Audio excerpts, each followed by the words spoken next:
get started. Hey everyone, thank you. So this is very exciting for us, so bear with us. This is a different setting as well. So welcome to Intersectional Feminism and Japanese Otome games. We're just gonna go over first like brief introductions and just basics of what Otome games are. If you know, you know. If you don't, you know, hey, it's a learning experience. Defining intersectional feminism, and then we're going to go into, you know, talk about iconic characters as well as games that really hone in on what we're talking about today. So let's get started. And also just want to say thanks so much to the Cyber team for giving us a platform to do this. Shout out to them. They're great. Really We love appreciate them. You're welcome. Thank you for doing your panel talk here. Okay, so starting with the definition of an Otome game. Probably most of us know, but just in case you don't, we'll start by defining. So Otome games, or Otome game, literally translated are maiden games, so games that are aimed at young women. And these are within the broader genre of josemuke games, which include boys love games, idol games, or really any other type of media that features a cast of attractive male characters, even if there's no romance explicitly. Otome games are typically primarily a visual novel format. They have a branching storyline and a female protagonist and male love interest. So, that said, we will point out some games when that's not entirely the case. And so one thing I'm specifically avoiding saying here is that these games are for women, because that ignores a substantial portion of our player base. We know plenty of men, women, non-binary folks who play and enjoy these games, and you know, there's a lot of appeal. Even people who aren't attracted to men and don't see the appeal in the pretty 2D boys can find a lot to love about these games. And that's sort of kind of an underlying premise of everything that we're saying here is these games are not just silly romance media for women, that they're really complex media. They have really smart stories, beautiful storytelling and narrative structure, really compelling characters and plot lines, and they grapple with really important modern social issues. So, who plays and makes Otome games? Well, I had this assumption when I was starting to play that, you know, it was for teenagers or whatever, and I felt a little weird. But then, as I started going to social media, joining groups, that's not the case. As you can see here in the graphs as well, the demographics, there's a lot of people that were close to my age or even older that play. So it was really refreshing.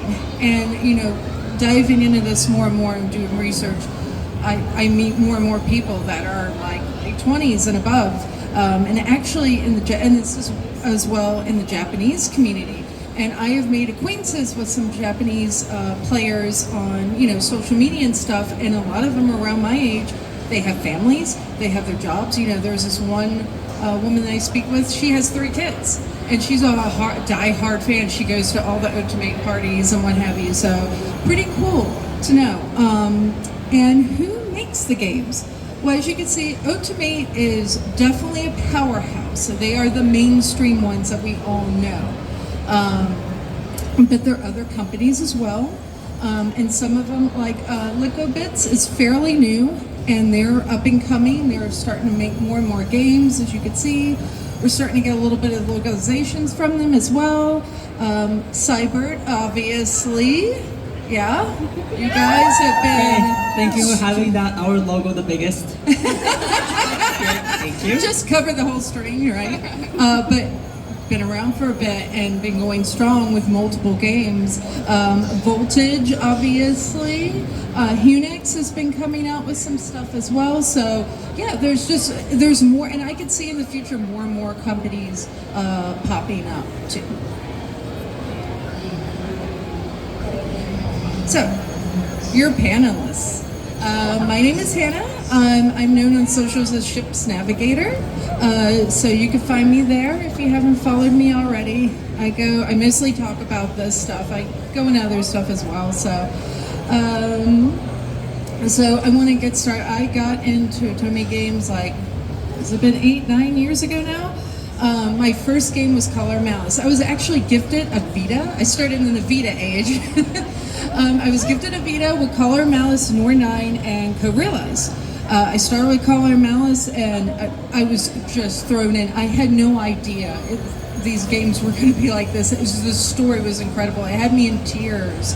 there was a couple where I said just literally had me crying, and I was like, this is amazing. And also the voice actors, because I watch a lot of anime, and I was like, oh my god, I know these people from this, and this, and this. So pretty incredible. And then I, played co-realized after Nor 9, and I Yogi after, and so forth. And here I am today. As you can see here, this is on this side, some of my favorite characters. If you know me from Civil, and Dante from PF4A, and Adolf from Verge, many more. And of course, there's some characters that Jasmine and I share, so.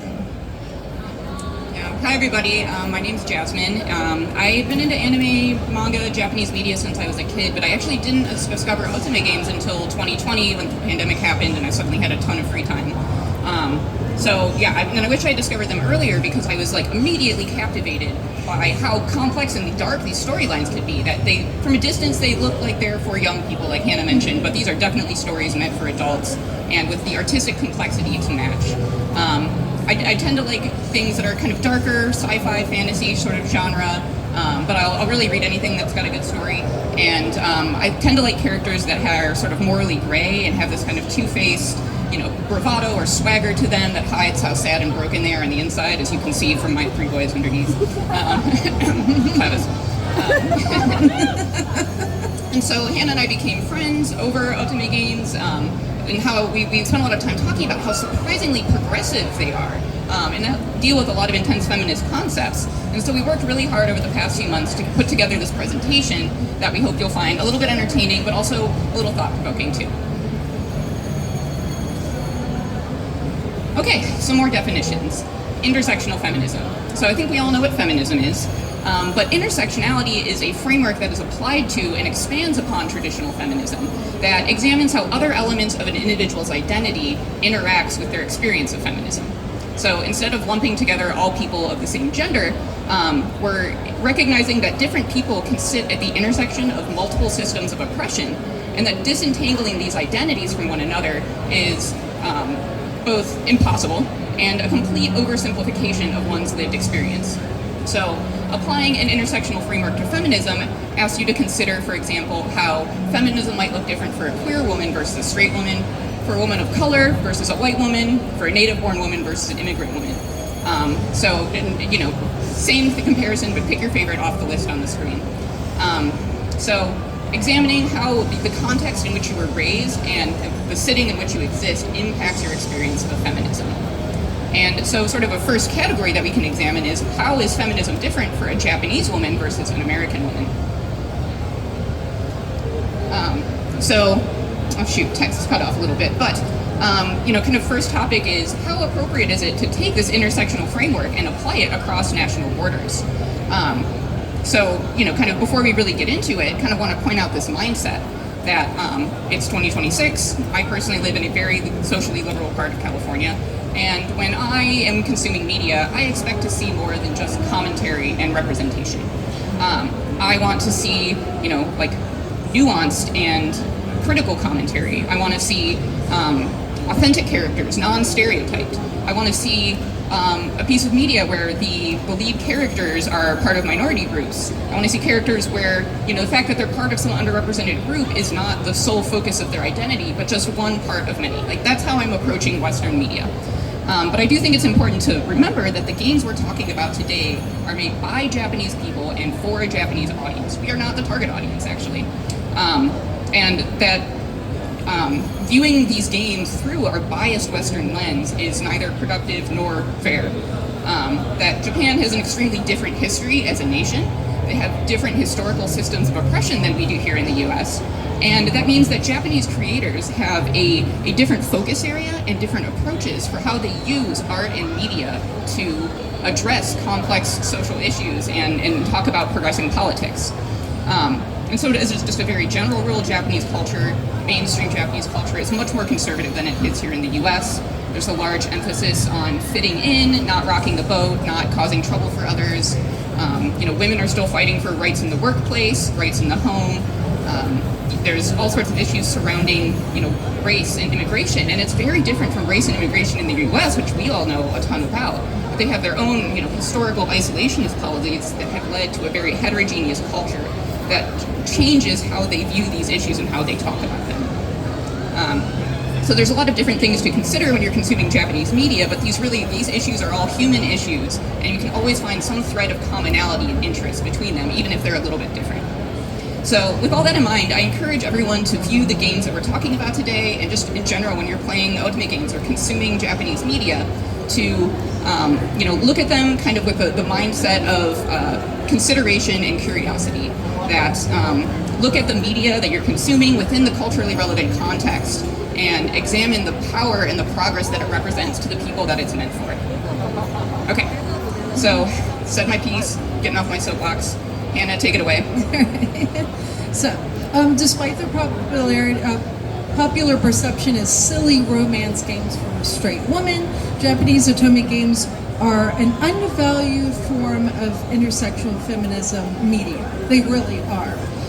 So they're providing the audience with both critical commentary of modern social issues and representation of marginalized groups.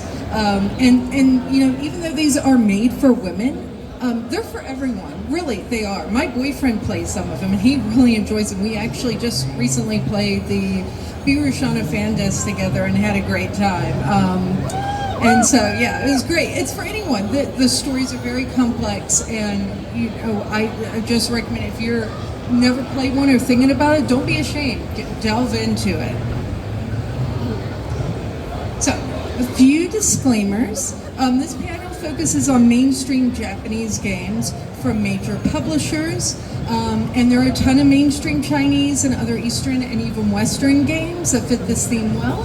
We're not going to talk about. I know there's a big topic. Not going to talk about Love in Deep Space. Is a Chinese game. Same with Tears of Themis and Love Brush Chronicles, which are incredible games, by the way. And also indie games. The West has incredible indie games. I will talk way later in the panel, mention a streamer that I know that streams a lot of indie games that you should follow. And she is Black, and she really highlights a lot of Black content creators too, so incredible. But anyway, indie Otome games, wonderful. So anyway, we're gonna try to make this panel like spoiler minimum. It's not gonna be 100% because we can't really avoid certain things. So just warning, if you think any little thing's gonna be a spoiler, just know that it might not, panel might not be for you. And some plot points, and it's mostly going to be derived from like common route stuff or very early on the routes. We'll be vague as possible with certain things. But if you want to talk to us later about it, we'll gladly talk to you about it. Okay, and with that, our feminist icon Yang is going to kick us off into the panel. We loved it. So, all women can be heroines, though. So we picked a vast majority of ladies here. As you can see on this side here, we have our baddies. We have our girls that are warriors, cops, mafia, etc., etc. These girls know how to fight, and they can defend themselves. They can actually beat up on the boys pretty well. And I love these ladies. I love them all. Reen is one of my favorites. Shano, for Biru Shano, I just played. Kind of like Conan is like, I really love her. Really, really love her. I forgot how much I loved her. She's a warrior, and she kills it. She is off slaughtering people and everything in between. And then on your other side, you have your good girls. And there's nothing wrong with them. You have Misu, who's just an ordinary high school student trying to figure out life. Liliana, she's a church orphan and a pro baker. We have Kate here, who's a postal worker. And Bakuya, of course, Olympia, she's a soul survivor of Priestess Clan. These girls are not like the other, and they're not out there fighting the front line type thing. But that doesn't mean that they're strong in other ways, and they're very supportive of the guys, the love interests in their games. Actually, they have guts in other ways. They get put in situations where I'm like, I would have a mental breakdown by now. I don't know how they're holding on through this. Kate's a really good example. She has to put up with these villain boys and it just all sorts of shenanigans and what have you. But incredibly, and it doesn't mean just because you don't know how to use a sword or whatever, go out there and fight, doesn't mean you're weaker of a woman. We are all powerful in our own ways, and that is what I love about these women.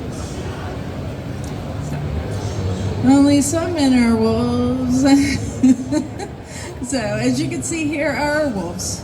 On the one side, we have Yang, Gilbert, I do love him, Yori, Tomomori, which I recently revisited, Minami from 9RP. He is great. He is fantastic. And then on the other side are soft boys.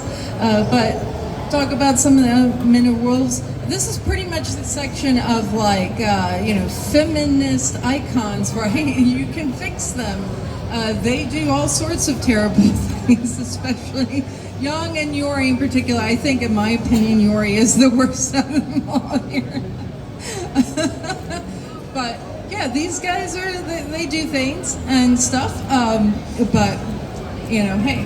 And on your soft boy size, you have Scarecrow from Best of Fellows, Ives from Making Men Prince, which I like. I think it was one of my first routes. My second route in Making Men Prince. Elle from Cafe Enchante, who's a huge Otome gamer, and that's really cool because he's a guy and he's obsessed with Otome games. Mythos from Varish is just shy book nerd. But these guys have their place too, just like the good girls. They are strong in their own way, and they are just have this uniqueness in their own way, and they fight in other ways. And they're definitely not out there doing questionable things like the other side. But they're all valid. They're valid boys.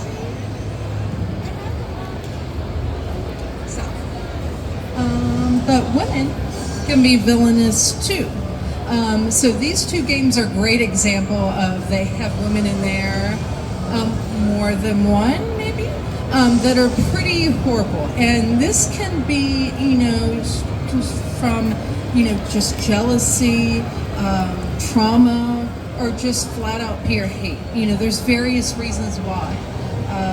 But these games do a fantastic job of creating these women who are the super baddies and the real villains of the game.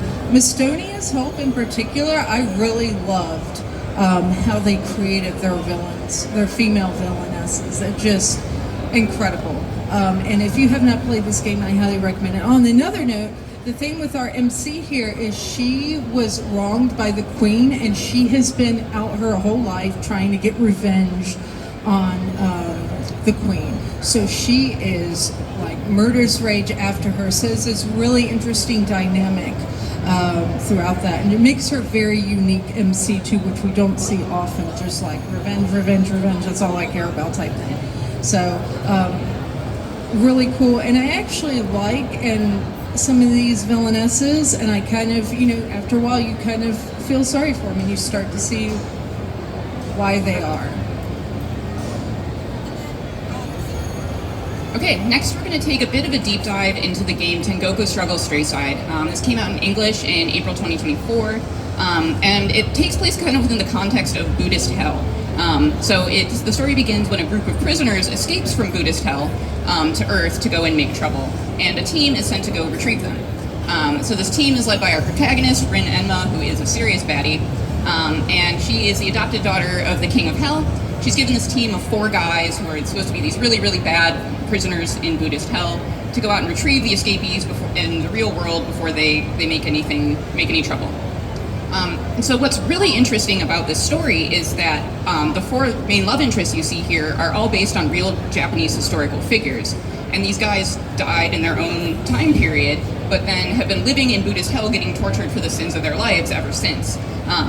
So the story brings these older characters into modern Japan, and as you'll see that these guys are all a product of their lifetime. They're extremely sexist, And I think this game was really controversial with Western fans when it came out because the stuff these guys say is really heinous at the beginning of the game. I think it turned a lot of people off of it, and understandably. But we both really enjoyed this ride because figuring out how they develop these sexist views and as part of their original lifespan is what makes this game fun. So, it's the point of the story is to figure out how they became sexist and then, how their viewpoints changed. So here are aforementioned really awful statements. These happen really first out of the gate in the common route. You can see Yona saying he hates women, all they do is lie, and classic Shiraku saying they're quick to spread their legs and even quicker to cry. So really, truly awful stuff, And these comments are the premise of the game. And you see that it's not just the guys, but Rin herself is also really sexist. She really hates men. And figuring out why all 5 of these characters hate the opposite sex so much is what you learn as you go through and play. And it doesn't mean that these statements are okay by any means, but that unpacking where these views came from is kind of the feminist angle of the game, is understanding from a historical perspective why men and women in each of their lives didn't like them. And of course, don't worry, you can indeed fix them. So I really like this tweet. I came across it. So media illiteracy is robbing us male characters that start out as misogynistic and gradually learn to respect women because screenwriters correctly fear that audiences will misinterpret the description statement. So, and this, I feel like, happened in this game with a lot of people playing common at first, and even some of the routes were just like, no, it's promoting sexism. It's actually not. And this writer is also the writer of Olympia's Sword, which we'll get into later. But as you can see, Yona is a really good example for this. If you've played his route, he is a perfect example for this because I think he's the most misogynistic one. But you see his growth and you see the reasons why the way he is in this beautiful transformation too that he has. So, Tengoku Struggle, the Yona, the insecure woman hater, and we forgot a little typo here. We combined Shiraku here, who is he's something else too. So Yona, he is the poster boy for anti-woman mentality. He's pretty harsh towards Rin, especially early on, and even early in his route. As you can see here, he says some pretty horrendous things. I actually went into the route, was like, I'm not looking forward to this, but turns out he's ended up being my best boy. But as you can see, kind of early on his route, he starts to soften up, and he starts to get to know Rin, and he starts to pretty much see things differently, which is beautiful. And then Shiraku over here uses very overt sexual tone, flirting with Rin. He says things like, "Hey, let's go sleep," and she'll come up to him and say something that's like, "Let's go have sex." It's like, what? Pretty effective, very red flag. I kind of on the fence with him at first, but after I recently replayed both of the routes, and I was like, Shiraku grew on me, and he's pretty popular. He's pretty popular for a reason. So for both Fiona and Shiraku, unpacking why they behave this way is historical attitudes about women and gender so these guys are pretty old. They're 300 plus years old. So for their time, this is how women were really treated and how they talk to women. And there's also specific traumas that they go to. And as we talked about earlier, with the villainesses, why are they acting like this way? There was trauma. There was all sorts of things behind of it. And there's a lot to unpack, and you see their growth along the way, which is beautiful. One of the beautiful things about this game. Okay, so maybe those really toxic dudes are not your thing. Perhaps instead you would rather date a woman in your Otome game. So both of these games actually feature canonically romantic routes for these 2 female characters. So Kyoko from Butterfly's Poison is a hardcore feminist, as you can see from what she's saying right here. She actually is married to a man, but they don't spend any time together. You don't even meet the guy.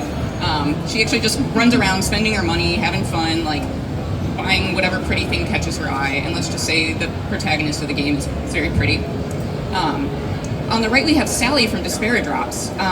It is impossible to talk about her route and what's intersectionally feminist about it without completely spoiling it, but let me just say this is a really unique route one I have never encountered in any mainstream Otome games, and worth a look, and chock full of intersectional feminist concepts. So if you're looking to play a game where the heroine does a little bit of bi exploration and sees about like how that sort of impacts her experience of feminism, would absolutely recommend these two. And the bad endings are really good to check out as well. Very, very good stuff. Okay, so speaking of gender, I want to talk about Jack John, which is another extremely special Otome game. Jack John follows the protagonist, Kisa, who's a girl that enters an elite all-boys drama school disguised as a male student. And she does this with the support of the principal, who wants to oppose the school's policy of not admitting female students by having one, come and be the star of the school. So it's, the title of the game comes from how the different students play roles in the musical performances that they put on. So a male student playing a male role is a Jack, a male student playing a female role is a Jean. And Kisa, with her really intense skills at acting, ends up being someone who can flex between both types of roles, which is where we get the title Jack Jean from. And there have been a million pieces of media where a girl disguises herself as a boy to go into an all-boys environment. I'm sad I'll probably have to miss the Hanakimi panel later. But this game does it in a really unique way. That it doesn't just lean into the humor and hijinks, but it's a very serious and beautiful game it dissects how an individual's gender can be fluid and performative. It's an act that you do rather than something that you're born with, that your body that you're born into locks you into. And it follows this group of young people who are pursuing their dreams in this setting where their identity can be defined by how they choose to express themselves. You might also, if you're a Tokyo Ghoul fan, recognize the art of Sui Ishida, who is a man and woke up one day and decided to make an Otome game for some reason. So that's another interesting angle on this. And he even wrote the songs too, which is insane to me. He wrote the songs, everything. This is very new territory from him. And there's also articles out there. Yeah. On the surface, I'm not really into musicals. This premise didn't really jump out at me, but it is an amazing, beautiful game. I have over 140 hours in it, and it's a really unique experience. So major theme throughout the game is the fluidity of gender and gender expression. So in the top left, you can see the principal of the school is talking to Kisa and saying oh, you don't actually need to really worry about trying to act like a dude. There's a ton of feminine students at the school already, so you don't need to really force it. And then over on the right, you can see an example of these very feminine students. So these are students in another house that's known for having a lot of Jean students. These are not performance costumes. This is how these people dress every day, and everything about them is expressing femininity. They dress like women. I tried to capture some screenshots where you see that they act like women. They're treating Kisa like a woman. I think it would be very easy to interpret these characters as trans women, or at the very least, otokonoko, which the difference between a trans person and otokonoko is a whole nother panel on its own. But very much so that they are expressing femininity at every moment of their everyday lives, even at an all-boys school. And Kisa herself is someone who is admired for being very gender fluid. You can see one of her senpai, Mitsuki, is saying I don't really see you as a guy or a girl. So in this setting, the performance of masculinity is neither required or expected. It doesn't give you anything. In fact, her biggest asset is her ability to flex between different forms of gender expression. So this is a great game, I guess, in contrast to Tengoku, where we're seeing the situation's kind of bad and the characters have to work through it. This is a setting where the environment is just so amazingly progressive that it's inspiring in its own way. And a major challenge that Kisa goes throughout the story is how to learn how to flex her gender expression. So, kind of as a baseline, she's a girl and she's pretending to be a boy, and she goes into her first role where she is playing a girl. So she's I'm a girl, but I'm acting like a boy who's trying to play a girl, so that's really complicated. And here you see Fumi, who's one of the senpai in her class, explaining to some of the first-year male students how to act as a woman. And he's saying, it's not just about putting on women's clothes, it's about, then you're just putting on women's clothes. It's something about how the way you stand and walk and the way you express yourself that makes you seem like a woman, that makes people perceive you as a woman.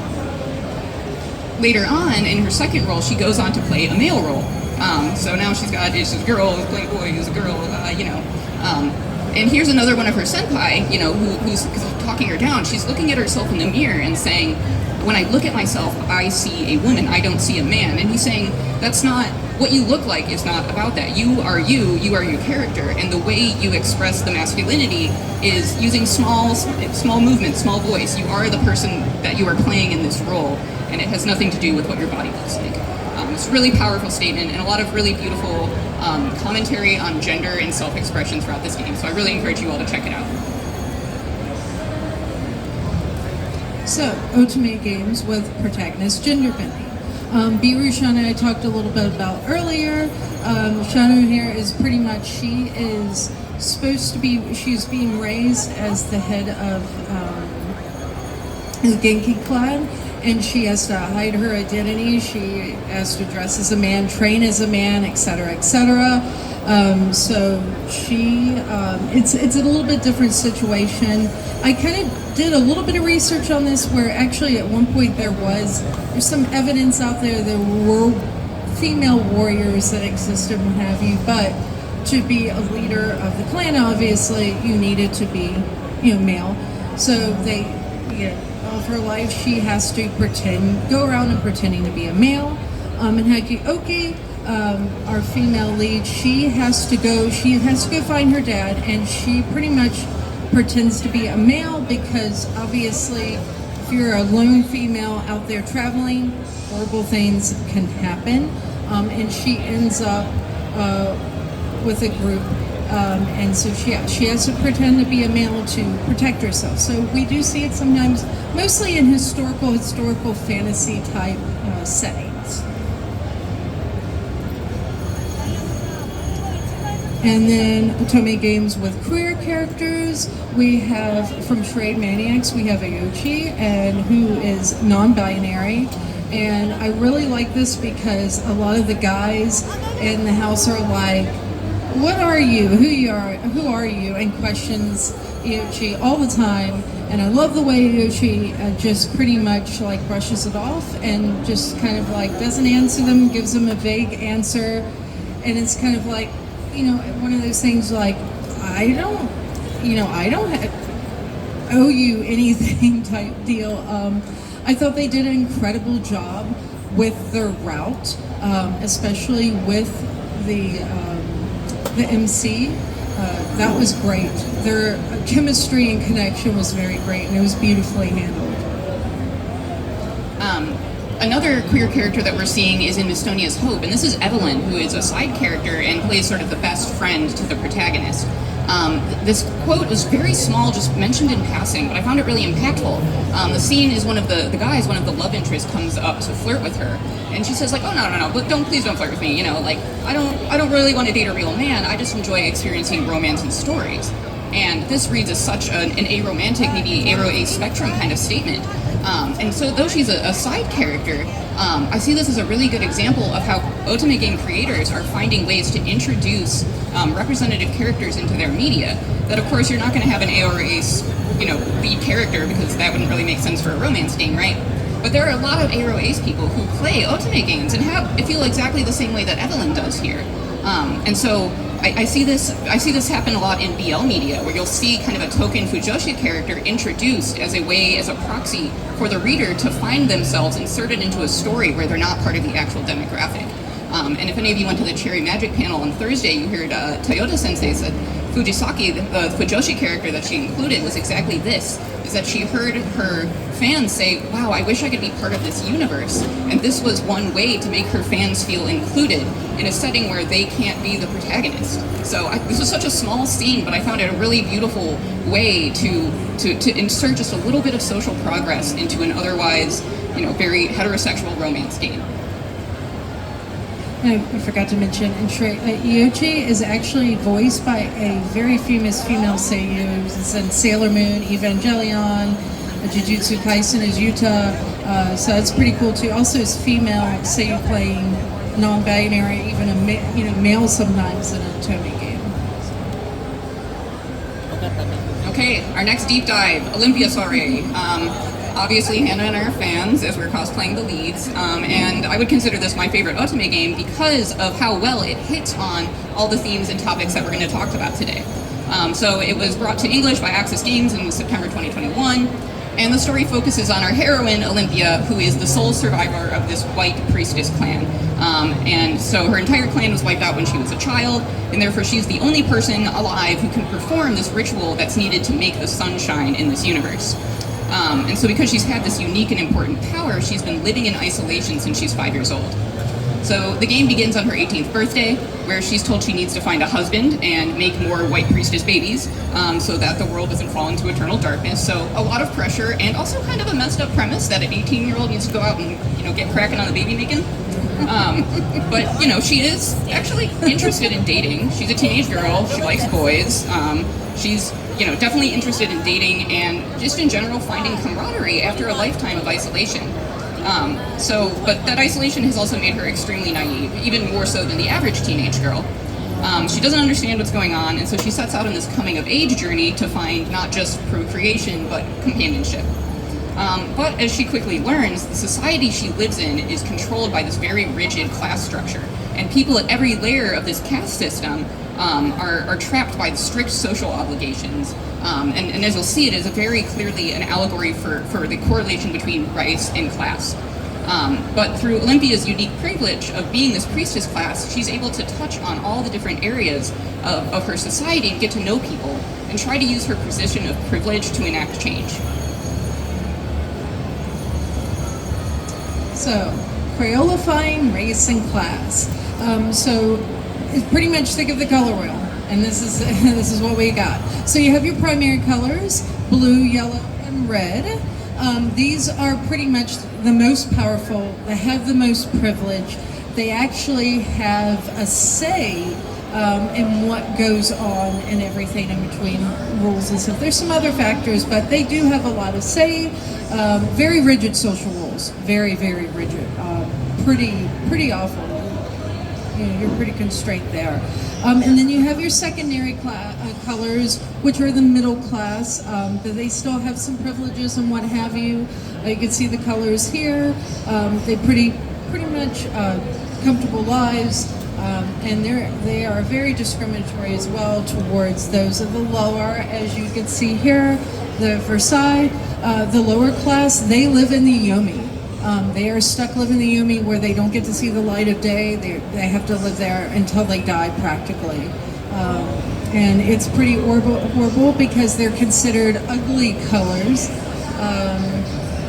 And the very same people who sacrifice their souls to the sun, which they will never see. So they have to, whenever they die or whatever, they have to sacrifice their souls, which are like these gems, to the sun to keep it going. And it's pretty awful too about those in the Yomi, because there are people that are privileged and noble will go down there, and they will sleep with these women, these prostitutes down there, and they use them for sex. But it's they discriminate against them, which is pretty terrible. And they also kind of go down there for like a vacation, because there's like this whole spa thing and cafe thing. They go down there and retreat, which is weird to me because they don't want to be around them, but they will sleep with their woman or whatever else. Pretty terrible system overall. Yeah, and this is very different than how an American game would treat a concept of race. It's going to touch on the same topics, but framing it in a very different light as an allegory, which I think is really interesting. And also, I forgot to mention, see these little things that we have? They have to wear this when they go outside to show what color they are, what color class they are.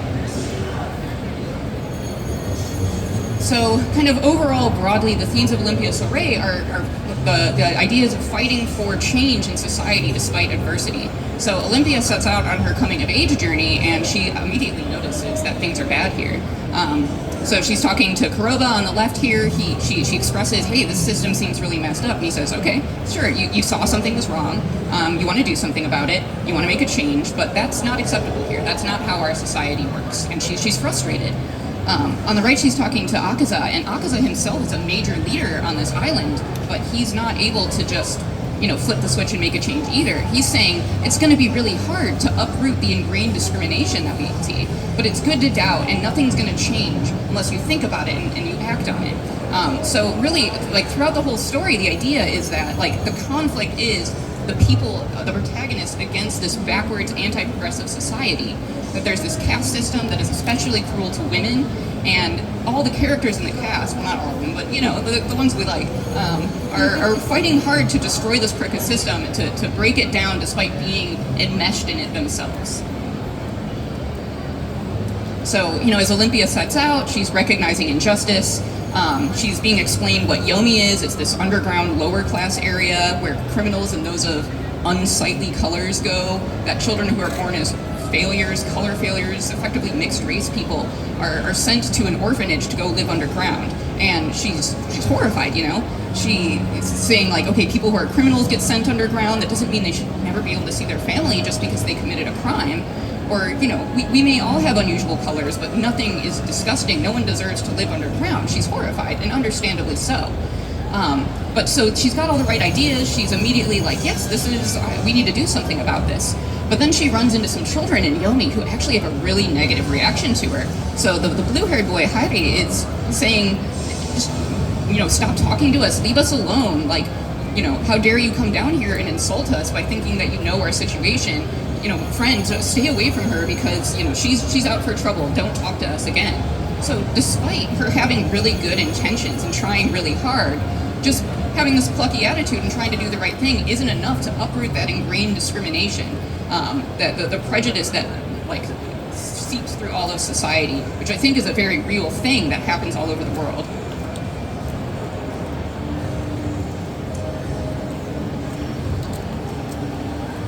So Olympia wants to find love. She wants to find love like her mother and everyone else from her clan, because that was the thing that they were picked to go on the island, and their soulmate practically. And she just doesn't want to pick anyone. So she has the privilege of picking anyone on the island to marry, to be with for the rest of her life. But she just doesn't want to find anyone. But she kind of has. So the thing is, she kind of has a timeline. Like she has, this whole thing you'll find out in common. But she has a timeline, and she just doesn't want to find anyone. So she is out and about trying to find someone. A soulmate essentially. But the crazy thing is that she is worshipped. She is idol. She is the last one of her clan. Without her, they would have no son.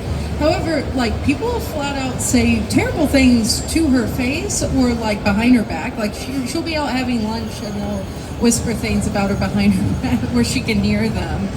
Like she's creepy, gross, look at her, what have you. So really like this horrible thing of like, you need her, you want her, but she's like gross to you. So pick a lane. Just real quick, common thing with this too is people try to take advantage of her as well, which is another pretty horrible thing. But yeah, that's okay. Sorry. Sorry for the interruption. Anyway, bringing it home on Olympia Soiree. So, overall theme is acknowledging your own privilege while still seeking progress. And I love this conversation that happens between Akaza and Olympia that I think really summarizes this. So, Akaza is acknowledging that, the system is wrong. We need to destroy it and rebuild it. And that's what I, as a leader on this island, want to do. And Olympia herself gets really excited. She says, "Oh, I want to help too. I want to bring about change." And then she pauses, embarrassed, and says, "That was a stupid thing to say. Like, I don't even know what's going on. Like, I'm just a young girl. What can I even do?" And Akaza hits her with this line at the end that says, "I ask that you start with what you can." I think this is a really beautiful message that a lot of young women should hear is, yes, you can recognize injustice in society and feel powerless to do anything about it, but finding small ways to start with what is in your power to change can accumulate into a lot of big changes across the world. So a really beautiful game with storytelling that I think hits on a lot of feminist issues, a lot of addressing big issues throughout society. Two more games that I think really address the concept of social class really well. One is an older game, String Prison, and a more recent game, Illusion of Itahari. Both of these actually have a really similar premise that I'm diagramming in the middle, where the upper class literally lives on a raised platform above the lower class in the depths. This is also the premise of Gachi Akada, so if you want to play Otome Gachi Akada, here it is. But I think they both address this setting in very different ways. That Steam Prison focuses on what happens down with the lower classes, in the depths as they call it.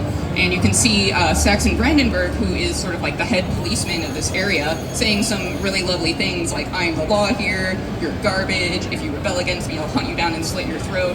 So you see, the characters going through and experiencing this really awful stuff and finding ways to rebel against it. In contrast, Illusion of Itahari deals with the situation up in the heights with the upper class. But you, even within this upper class society, see a stratification, not to mention how they relate to the lower class that's down below them. So, there's both games do a really great job of addressing class warfare within a society that privilege is distributed physically. So, let's get to the cyber goodness. Ikemen Prince, which is, I'd say this is probably my favorite one. So power structures surrounding class. So pretty much all these princes, they share the same father, who the king is, but they all have different mothers. And some of them are on nobility, or some were servants, or lower class. So all of them were treated differently based on that, and had different experiences growing up. Some are perceived as half-brothers by the public, et cetera, et cetera. So the next ruler is chosen by a commoner woman, which is a really huge thing when you think about it.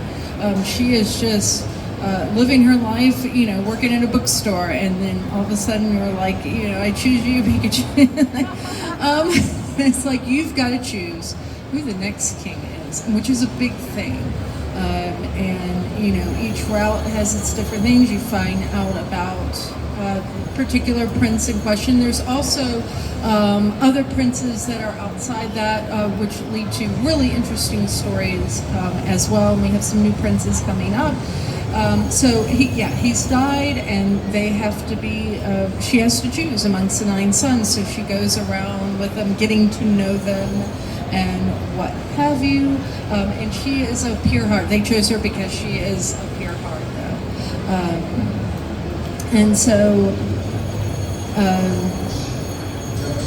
Blank it out here, forgive me. So this is, honing in on it, it is a big thing that a woman has to choose who the next king, and a commoner woman at that. So that is a really huge role, and there is a lot of issues that we have talked about today from other games that do get brought up in this game.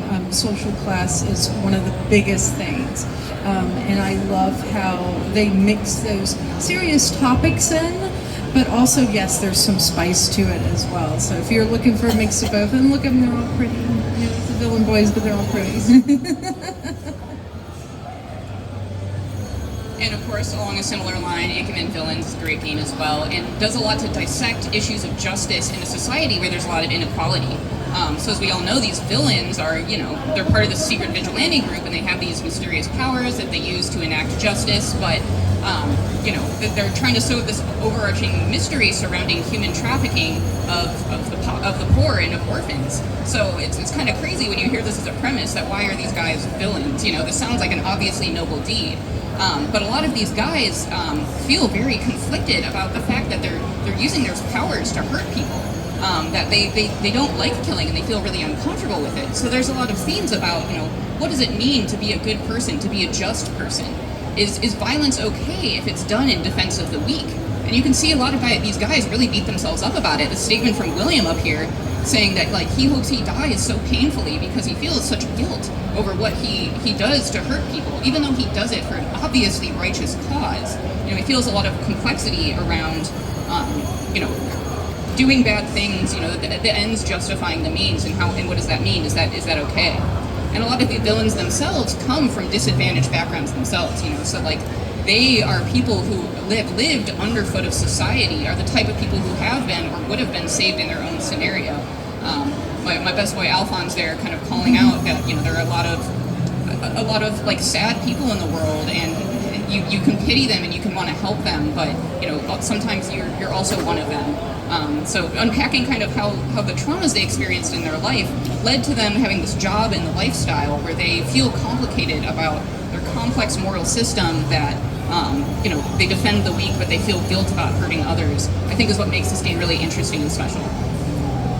Team Alphonse, but we're Team Alphonse. So, Busta Fellows, immigration justice.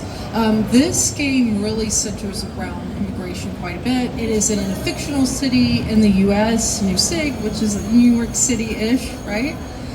So pretty much it explores immigrants that are coming over here pretty much practically for slave labor, sweatshop type situation.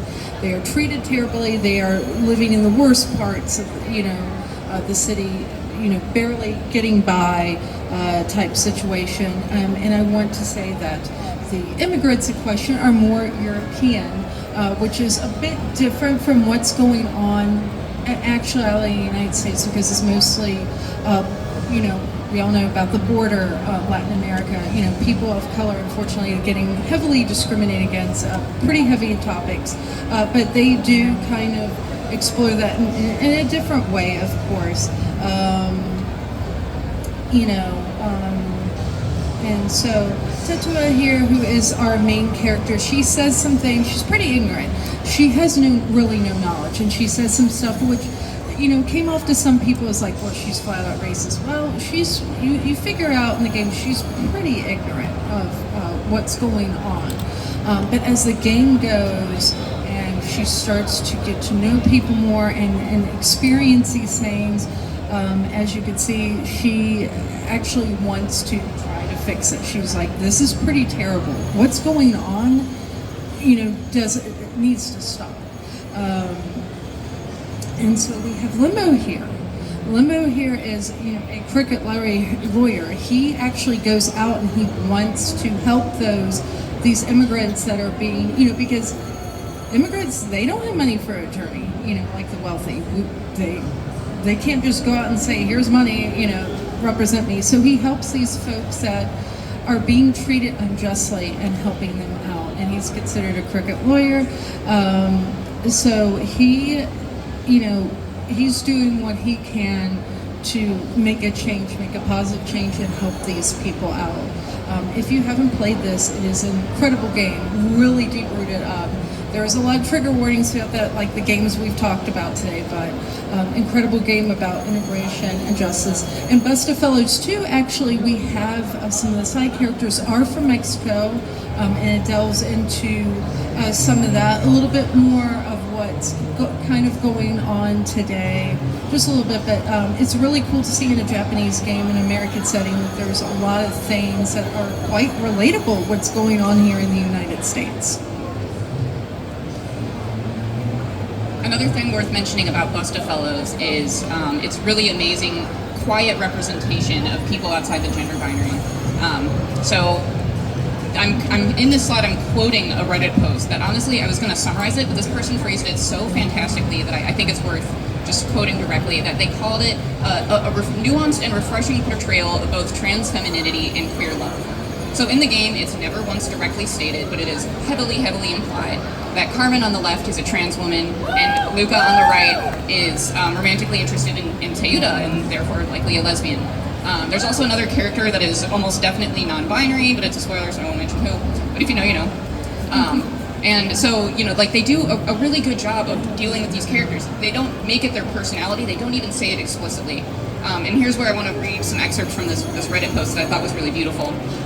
Carmen's womanhood is never called into question by the cast, nor is she ever treated as the butt of a joke for her identity. Luca's pining is similarly given as much seriousness and weight by the narrative as Adam's, so a male who also loves Teuta. It brings me joy to see their inclusion so matter-of-fact and natural, a look at what LGBT representation could look like in Japanese media. It could theoretically be dismissed by some, determined to see these characters as one-note portrayals, but to those paying attention, it might as well be shouted from the rooftops. Japan is not a monolith, so while overall very conservative in its politics, there are creators and companies fighting tooth and nail for sincere, genuine representation of the diverse voices that have always existed and will only grow louder in time. So a really beautiful message that I love, and I think really hits on what we're saying in these games is, maybe they're not calling out these issues directly, but they are fighting for beautiful representation, nuanced characters, and storytelling that really hits on these important topics, and it's only growing over time. All right, so we're getting to the end. Just to summarize, like I just touched on, Japan is a different country. They have different historical systems of oppression, and they have a generally more conservative culture. But despite this, modern mainstream Japanese creators, especially the Otome game creators, are finding ways to insert these progressive viewpoints around social inequalities, and you can see them sprinkled throughout all these Otome games that we mentioned today. And many of these Otome games, and a million that we haven't mentioned too, provide a really beautiful storytelling. They're very thoughtful and well told, but they're told with a female audience in mind, which in itself is a very feminist effort. So they're challenging the player's perceptions, and still also giving you the pretty boys to look at, which is obviously a big part of the premise. So hopefully we've convinced you to play some of these games if you haven't already, and we really hope that you'll think critically about these games and join the critical discourse online, and use it to reflect on intersectional feminist concepts both within our own society and across national borders. So I want to talk about these very important people to follow. Hiroto-san, obviously. Thank you. He's the best. Blurty, if you know Blurty does a lot of content creation. She's incredible, and she's into BL too. She does a lot of BL content too. She'll talk to you about that. Rue, who streams all the time, she mostly focuses on indie games in the West. She is of color, and she really highlights a lot of black content creators, so she is great to go to. She has been streaming, sometimes her and I do streams together. Recently we actually did Tengoku Struggles, like the summer heating up, Hellboys. Otome Kitten, obviously, she is constantly putting stuff up there. I use her guides all the time. I'm a guide user. And Vicky and Vika, who are wonderful. They do a cool podcast. They're super sweet. They really wanted to be here for this, but they love you guys so much. Everybody here sends their love that they're not here. They're incredible people. Please follow them. And so companies to follow, these are localization companies. Access, if you were at the panel yesterday, cool, it was great. The announcements and everything. Also, they provided the giveaways that we're doing today. And Idea Factory, obviously, they've got some games coming out this year, great group of people. And obviously, Cyberd. I can't believe, I still not over myself thinking of this opportunity to do this. Thank you so much. It means a lot to me. So, upcoming schedule that we have, Sins of Kaleido is right around the corner in like less than 2 weeks. I still need to get that. Overegoism is something I'm really looking forward to. Very dark fantasy stuff. Wizard of Oz, like it's like a dark fantasy Wizard of Oz. What's not to like about it? Cupid Parasite's coming to Steam for the Steam users. 9RP sequel. And if you were not at the Access panel yesterday, Illusions of Atari Trial and Olympia Story Catharsis, which I'm still not over because I love those games. Obviously, Olympia Story here, we get more Akaza and Olympia. I'm so thrilled next year. I am like beside myself still. So here's some game recommendations, obviously. These games over here are more on the gender sexuality themes. I wish we could have delved into more of these games, but time. Class race themes, we talked quite a bit about those. And Neon Clash is a bit newer, and it really hones in on that. If you haven't played that, please do so.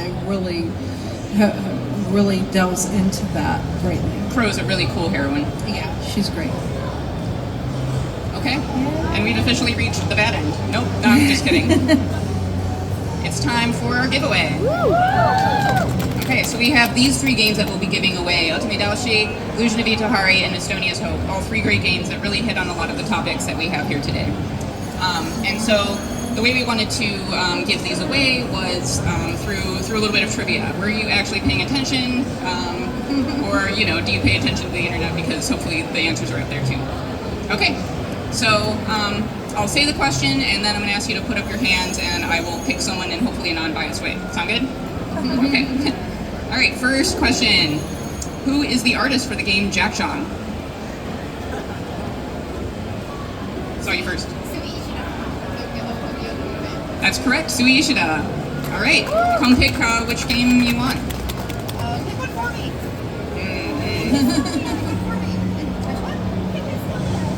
Middle one. Yeah.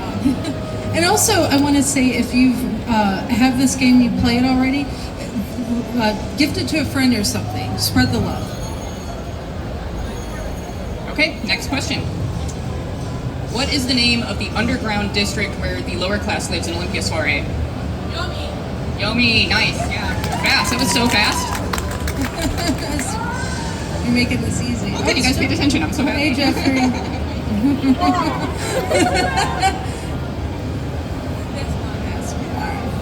All right, you're welcome. And last up to win our copy of Otome Doshi, name at least one of the two Otome games we mentioned today that has a woman love interest.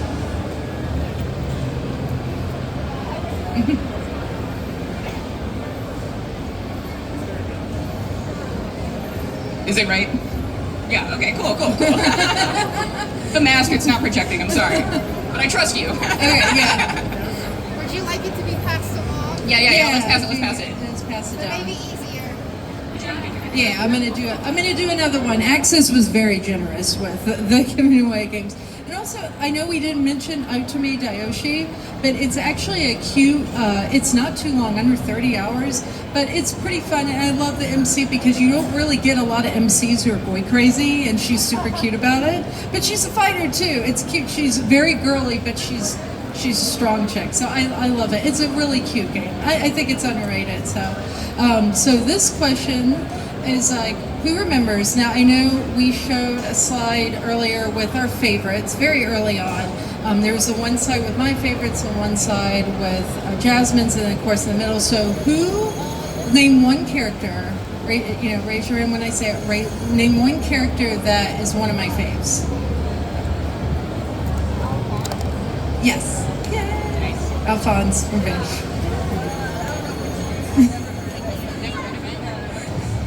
Okay, I say Otome Daoshi. It's very virtual.